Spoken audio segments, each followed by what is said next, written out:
Wow, how amazing does it feel? Time for us to relax. Where we come at your doorstep. It's absolutely a privilege to be in your gadgets, to come to your place wherever you are in this world through WOW Talks. This beautiful moment gives us great pleasure in introducing Dr. Karunesh Raghuvanshi, the renowned author, motivational speaker, parenting coach and director, Mahesh Memorial Public School, Bagh District, Dhar, Madhya Pradesh, who is our star speaker for our very own WOW Talk. Namaste, कैसे हैं करुणेश जी आप? Very fine. Please आ जाएं. Thank you. Can we please have the bouquet, ladies? तहे दिल से आपका स्वागत है. Thank you so much, sir. Thank you.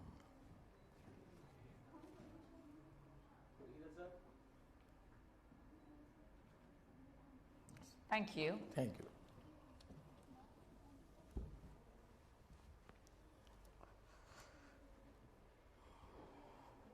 मुझे बहुत अच्छा लगा. आपका नाम itself is Dr. Karunesh Raghuvanshi. बहुत तहजीब से ये नाम जब हम पुकारते तो ऐसे लगता है कि वाह क्या नाम है. Thank तो you. प्लीज हमें अपने बारे में कुछ बताइए कि शुरुआत कैसे की आपने और किस तरह आपने खुद बखुद ये राह ढूंढी, मंजिल ढूंढी या मंजिल ने आपको ढूंढा. इसके बारे में बताएं 2 मिनट में. Sure. Actually, I have started my journey since 1988. जब अच्छा. मैंने जस्ट हाई स्कूल पास किया था और पढ़ाना चालू किया. एक्चुअली मैं आज हिंदी में इसीलिए बोल रहा हूँ कि मेरी एक जो पृष्ठभूमि रही है वो काफ़ी छोटी जगह से रही है. एक ट्राइबल बेल्ट से मैं बड़ा हुआ हूँ. मेरे फादर एग्रीकल्चर डिपार्टमेंट में थे तो कहीं ना अच्छा. कहीं हम छोटे गांव में ही उनका पोस्टिंग होता था. हम लोग गांव में रहे. 8वीं तक का जो एजुकेशन रहा वो जिस समय का जिसको हम लालटेन चिमनी बोलते हैं उसी में मैंने कंप्लीट किया. और इसके बाद जो हमारी जर्नी थी वो पढ़ते हुए मैंने ग्रेजुएशन पोस्ट ग्रेजुएशन किया, डॉक्टरेट किया.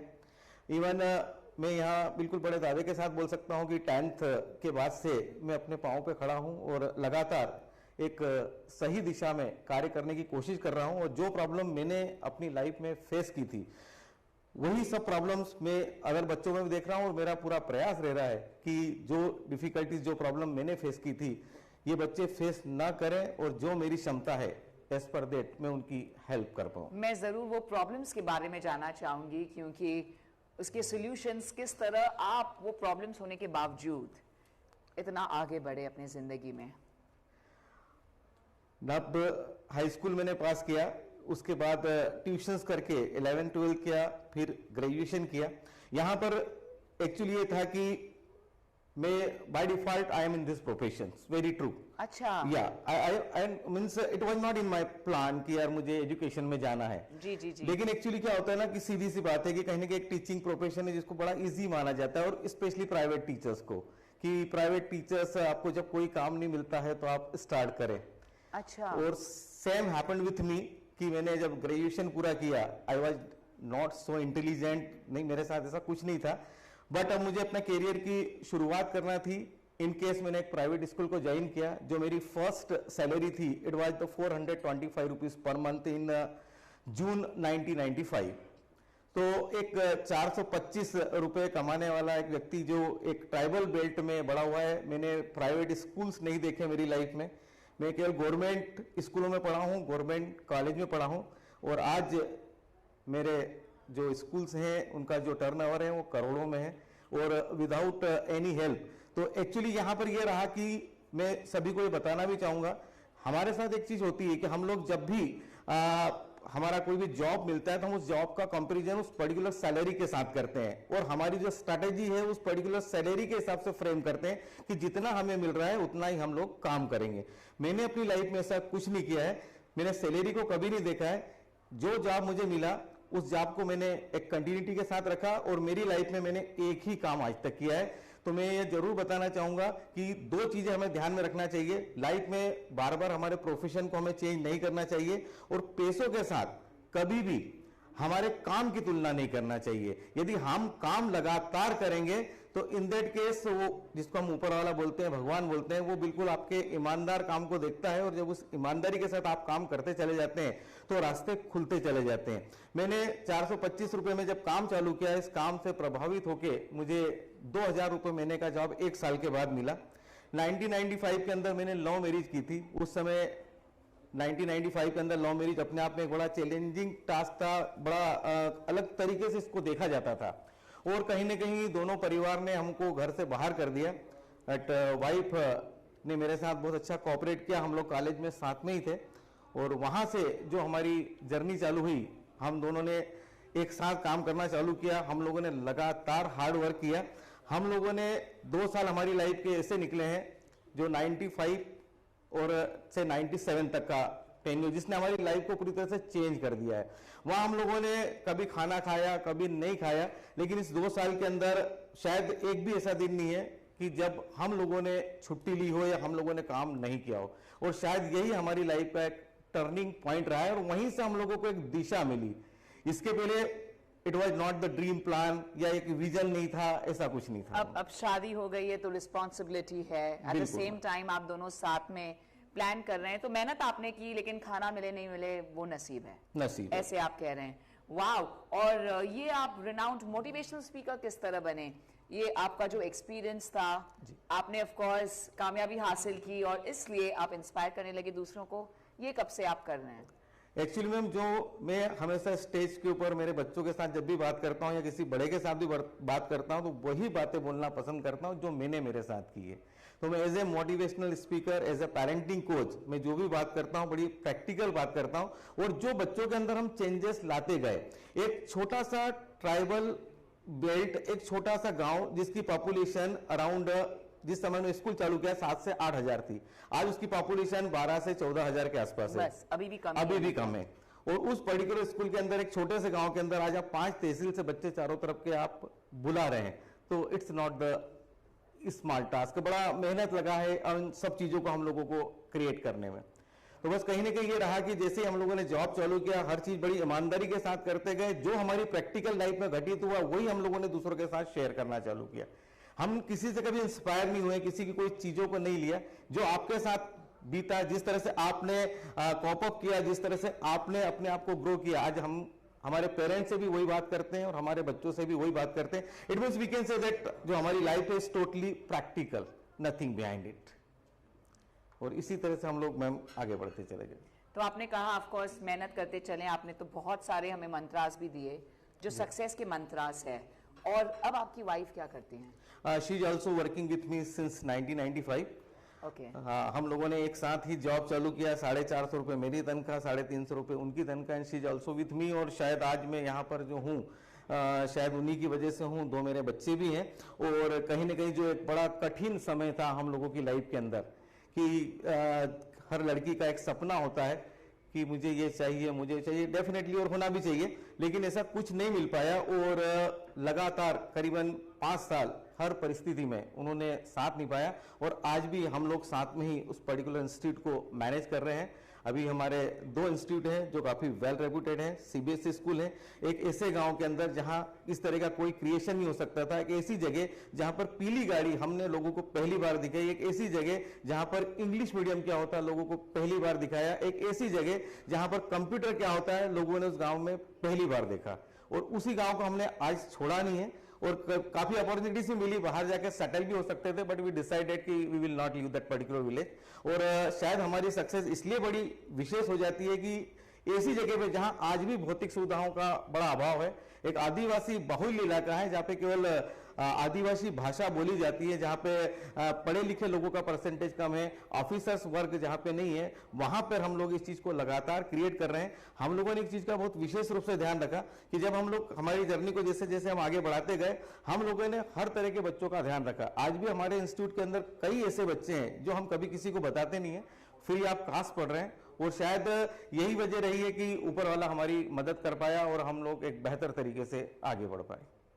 माय गॉड, आपने तो अपनी दास्तान इतनी खूबसूरती से बता दी और इस तरह प्रोग्रेस करते गए। तो आप कभी एग्रीकल्चर में नहीं गए जहां आपके पापा थे और जिस फील्ड पे बिलोंग करते थे, बट आप स्कूल्स, ये बहुत बड़ी बात है बिकॉज ज्यादातर लोग बड़े टाउन्स में जाते हैं, सिटीज में जाते हैं या अब्रॉड चले जाते हैं, लेकिन आपने सोचा कि आप अपने उस छोटे से ट्राइबल विलेज में रहकर एजुकेशन सबको देंगे और उसके माध्यम से अवेयरनेस जो आप कर रहे हो, तो उसके लिए ढेर सारी तालियां आपके लिए और आपकी धर्म पत्नी के लिए भी, क्योंकि उन्होंने आपका हमेशा साथ दिया है। सिर्फ मैं एक बात जानना चाहूंगी कि 95 और 97 के बीच, तो आपके 2 साल थे जो काफी चैलेंजिंग रहे हैं, तब आप ज्यादा खुश थे कि अब खुश हैं?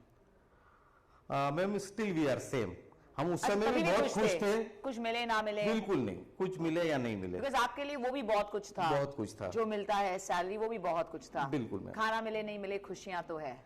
एक्चुअली हम लोग मैम हमारी लाइफ में हमारा ये है कि हम पर डे एक टास्क टेस्ट सेट करते हैं और उसको अचीव करते हैं, यही हमारा मोटिवेशन है। तो पर डे आप टारगेट अपना रखते हैं कि हमें ये हासिल करना है, ऐसे? यस, और हर दिन जो हमारी जर्नी 95 से लेके आज 2023 तक पहुंची है, और हम आज भी बड़े खुश हैं। परिस्थितियां लगातार अच्छी भी रहती है, खराब भी रहती है, सब चलता रहता है, बट हम लोग पर डे हम लोगों का एक ही है कि टारगेट एक सेट करो और उसको अचीव करो। और मुझे ऐसा लगता है कि सभी को ये करना चाहिए। हमें हमारी परिस्थितियां भी ज्यादा दिन तक मोटिवेट नहीं रख सकती है, कोई भी मोटिवेशनल स्पीकर भी हम लोगों को ज्यादा समय तक मोटिवेट नहीं रख सकता है। मुझे ऐसा लगता है कि हमें कोई अगर लंबे समय तक मोटिवेट कर रख सकता है तो दैट इज अवर टारगेट्स। आप नए नए टारगेट पर डे सेट करो और उसको अचीव करो, वो एक खुशी देंगे, एक नए टारगेट की ओर आपको प्रेरित करेंगे। सर मुझे बताओ ना, पर डे कैसे टारगेट सेट करते हैं? मतलब हर रोज आप सोचो कि आज ये करना है, वाओ, कैसे होता है? लाइक एक example. It's very easy ma'am, because एक एजुकेशन बड़ा चैलेंजिंग टास्क है जी, और आज के समय में जो पेरेंट्स बच्चों को सही तरीके से ट्रीट नहीं कर पा रहे हैं। एक बच्चा जो अपने पेरेंट्स की बात नहीं सुनता है, अगर उसकी खबर आती है तो आपको कुछ ऐसा प्रयास करना पड़ता है कि बच्चा अपने पेरेंट्स की बात को सुनने लगे। एक बच्चा है जिसको कोई भी टीचर सही तरीके से नहीं पढ़ा पा रहा है, उसको कई स्कूलों ने रिजेक्ट कर दिया है कि यार ये बच्चा कभी पढ़ ही नहीं सकता है, उस बच्चे के लिए आपको कुछ इस तरह का क्रिएशन करना है, कुछ इस तरह की चीजें उस बच्चे के अंदर डालना है कि वो बच्चा बेहतर तरीके से पढ़ता चले जाए। इस तरह के कई चैलेंजिंग टास्क, जो बच्चे सबसे ज्यादा बिगड़े हुए बच्चे हैं उनको हम लोग सुधारने का लगातार प्रयास करते हैं। जो बच्चे किसी भी स्कूल में जिन बच्चों को एडमिशन नहीं मिलता है, उन बच्चों का हमारा लगातार प्रयास रहता है कि उनको हम सबसे बेहतर आगे निकालें, और केवल हमारे एफर्ट्स के द्वारा।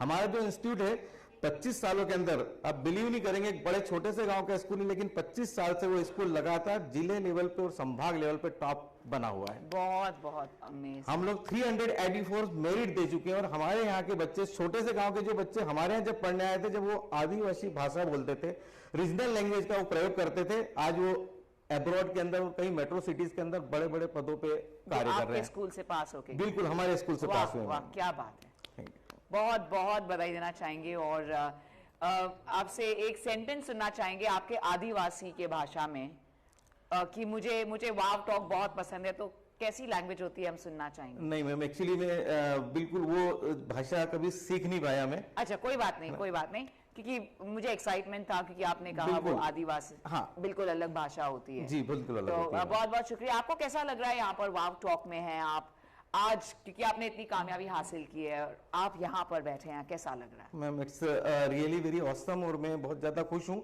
मैं केवल यहाँ पर इस बात के लिए नहीं आया था कि मुझे अपने बारे में बताना है, मैं बस लास्ट में 2 मिनट और आपके लेना चाहूंगा और एक मैसेज इस प्लेटफॉर्म के थ्रू सभी लोगों तक पहुंचाना चाहूंगा। अभी जो सबसे ज्यादा प्रॉब्लमेटिक हमारी सोसाइटी में हो चुका है, वो हो चुका है जनरेशन गैप। हर परिवार के अंदर कहीं ना कहीं एक प्रॉब्लम चल रही है कि ग्रैंड पेरेंट्स, पेरेंट्स और बच्चे, इनके बीच की जो केमिस्ट्री है वो कहीं ना कहीं पूरी तरह से पुअर होती चली जा रही है। और हर दूसरे घर की एक बहुत बड़ी समस्या हो चुकी है कि हमारा बच्चा नहीं सुनता है, हमारा बच्चा हमारी बात नहीं मानता है, और 75 to 80% parents they are facing the same problem. तो ये कितना प्रॉब्लमेटिक काम हो चुका है, और हम लोगों का लगातार जो प्रयास चल रहा है वो यही चल रहा है। हम पेरेंट्स को एक ही चीज बताते हैं कि बच्चा कभी गलत नहीं है और बच्चा कभी गलत हो ही नहीं सकता। नॉर्मल पेरेंट की जो सोच है वो यही होती है कि हमारा बच्चा खराब है, हमारा बच्चा हमारी बात नहीं सुनता। The reason behind it that only कि parents are not ready to sacrifice. Parents किसी भी तरह से बच्चों के लिए सैक्रिफाइस नहीं करते, they are sacrificing physically sacrifice. लेकिन जो एक्चुअल सेक्रीफाइस बच्चों को चाहिए, जो बच्चों को आपसे समय चाहिए, जो बच्चों से आपको प्यार चाहिए, वो बच्चों को कहीं मिल नहीं पा रहा है। और हर बच्चे को, हर पेरेंट्स को उसके लेवल पे जाके उसकी समस्या को हमेशा सोचना चाहिए। और किशोर अवस्था का बच्चा कोई प्रॉब्लम खड़ी करता है या 5 साल का बच्चा कोई प्रॉब्लम खड़ी करता है, तो उसका सोल्यूशन उसकी प्रॉब्लम के अंदर ही छिपा हुआ है। लेकिन वो तभी आप फाइंड कर पाएंगे जब आप उस बच्चे के लेवल पे जाके उसकी प्रॉब्लम को समझने की कोशिश करेंगे। हम पेरेंट्स को यही मैसेज देना चाहते हैं कि बच्चों के साथ आपकी इंटीमेसी बहुत ज्यादा अच्छी होना चाहिए, बच्चों को आपको समय देना चाहिए और हर बच्चे को उसकी समस्या के लिए उसके लेवल पे जाके सॉल्यूशन उसके अनुसार आपको प्रोवाइड करना चाहिए। फॉर एग्जांपल जस्ट ओनली कि एक बच्चा टीवी देख रहा है, पेरेंट्स वहां पर आते हैं, ग्रैंड पेरेंट्स आते हैं, भाई क्या कर रहे हो, आपको पढ़ाई करना चाहिए, आप पढ़ाई बिल्कुल नहीं करते हो, हर समय टीवी के आगे बैठे रहते हो, चलो उठो यहां से, अपना बैग उठाओ, अपना होमवर्क करो, अपनी पढ़ाई चालू करो।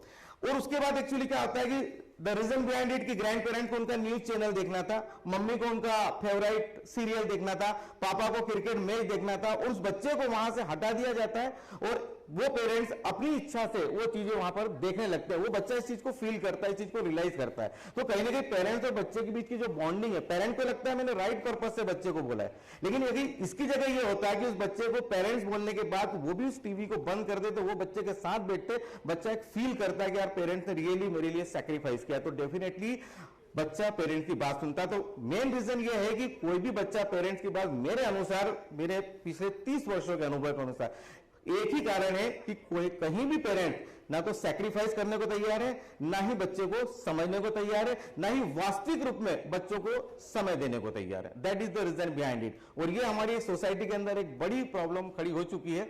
और यदि बात करते हैं भारत को विश्व गुरु बनाने की, बहुत सारी चीजों की बात होती है, तो कहीं ना कहीं मुझे ऐसा लगता है कि शिक्षक को बहुत बेहतर काम करना चाहिए, पेरेंट्स को बहुत बेहतर काम करना चाहिए। यदि शिक्षक और पेरेंट दो ही मिलकर जो हमारी भावी पीढ़ी है, जो हमारे बच्चे हैं, उनके लिए बहुत बेहतर तरीके से काम करने लगते हैं, तो डेफिनेटली हम भारत की तस्वीर बदल सकते हैं। क्योंकि आने वाले कई प्रोफेशन को यही बच्चे लीड करने वाले हैं, वो फिर बिजनेस वाला फील्ड हो या वो टीचिंग वाला फील्ड हो या वो पॉलिटिक्स हो। तो यदि इन बच्चों को बदल दिया जाए, इनके माइंड सेट को चेंज कर दिया जाए, तो एवरीथिंग इज पॉसिबल। और ये तभी हो सकता है जब हम एक सही तरीके से पेरेंटिंग को समझ पाए और एक इंटीमेंसी के साथ, एक लव अफेक्शन के साथ बच्चों को सही तरीके से हम लोग ट्रीट करें, then it is possible, otherwise it is impossible. बहुत बहुत शुक्रिया आपकी लवली एडवाइस के लिए, the parental advice that you given.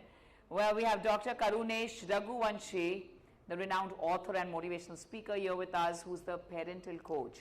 So thank you for that lovely message, and we are truly thankful to you on behalf of Wow Talk. Thank you, thank you. बहुत बहुत शुक्रिया। Thank you. Thank you, sir. आइए। Sure. हम photo. Led to New York Fashion Week. Oh wow. नहीं, तालियां बाद में बजाएंगे जब इनका ऑफिशियल इंट्रो होगा। Thank you, Sanjana. Doctor Karunesh ji, नमस्ते, कैसे हैं सर? प्लीज आ जाएं सर।